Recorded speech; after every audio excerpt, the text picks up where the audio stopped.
lundi, mercredi et vendredi, entre 8h05 et 8h15 dans Forio Matin, découvrez les chroniques de Polela. Analyste financier, géostratège, observateur averti de l'actualité, il décrypte, fustige et dénonce tout son tabou aucun. Il sait toucher au sujet qui fâche. Tout d'abord pour les chroniques de Polela. Le piège de la distraction en Afrique. Détourner de l'objectif. Voilà la portée sémantique du vocable distraire. Musique, cinéma, sport, jeux de hasard, potins de stars, clash de célébrités, ragots de quartier et autres faits divers. Toutes les vanités sont bonnes pour céder aux sirènes de la distraction. Mais les vraies questions sont de savoir qui tient les ficelles de l'industrie de la distraction et quels en sont les objectifs et les cibles. La distraction est sans doute l'un des plus puissants outils de manipulation des masses entre les mains de ceux qui tiennent à préserver leurs privilèges et ont intérêt à accomplir leurs sombres desseins pour minimiser les risques de contestation populaire organisée. Avant de faire recours à l'ultime instrument de dissuasion qu'est la peur par la répression, les protecteurs des systèmes de domination usent et abusent de la prolifération des sources de divertissement. Pour preuve, l'industrie de l'entertainment et ses acteurs représentent un empire financier qui engrange des milliards de dollars par jour à travers le monde. Les stars de la musique, de football, de la boxe, de Formule 1, du tennis, du cinéma et autres secteurs de l'enjaillement sont parmi les mieux payés au monde en guise de rétribution pour leurs œuvres d'endormissement des consciences.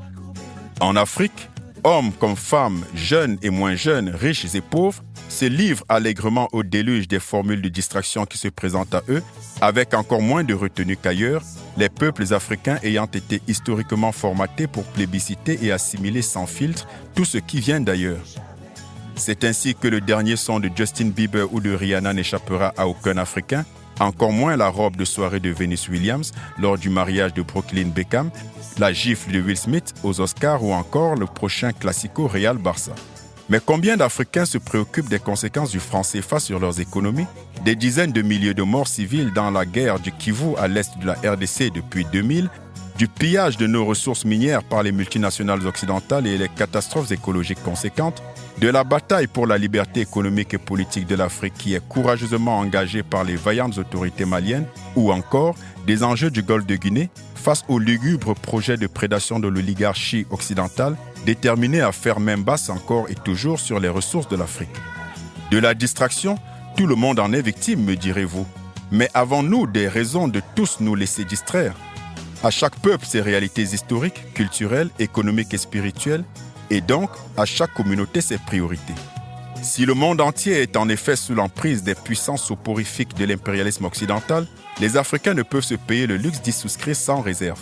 S'il est certain que se détendre reste essentiel pour l'équilibre psychique de tout être humain, céder massivement et sans retenue aux sirènes de la distraction ne saurait être toléré par les Africains tant le travail de libération laisse peu de place à l'amusement.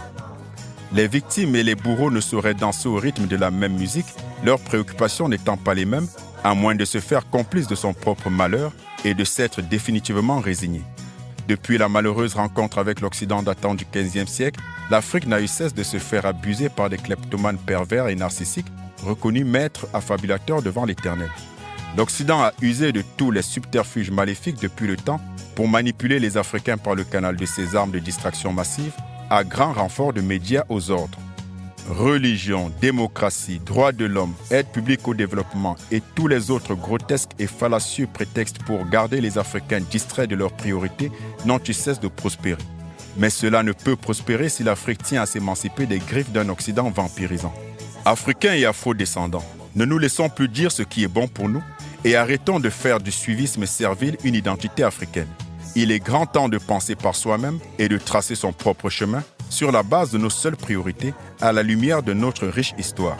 Il est temps de sonner le tocsin de la révolte et de s'opposer à toute soumission à la déferlante de distractions nocives pour l'émancipation de nos peuples. Les opprimés ne peuvent se permettre le luxe coupable des pantoufles de la distraction quand ils doivent s'armer de bottes et boucliers pour le combat de la dignité. Défaisons-nous de l'addiction aux insipides séries télé, aux boîtes de nuit, aux matchs de Champions League, aux effets de mode et aux illusions du paraître et de l'assimilation complaisante pour marcher dans les pas de nos dignes précurseurs que sont entre autres Oumiobe, Cheikh Anta Diop, Patrice Emery Lumumba, Steve Biko et Thomas Sankara pour rendre ainsi à l'Afrique ses lettres de noblesse.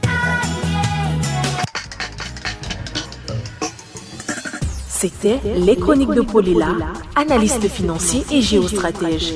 Bonne écoute de For You Matin.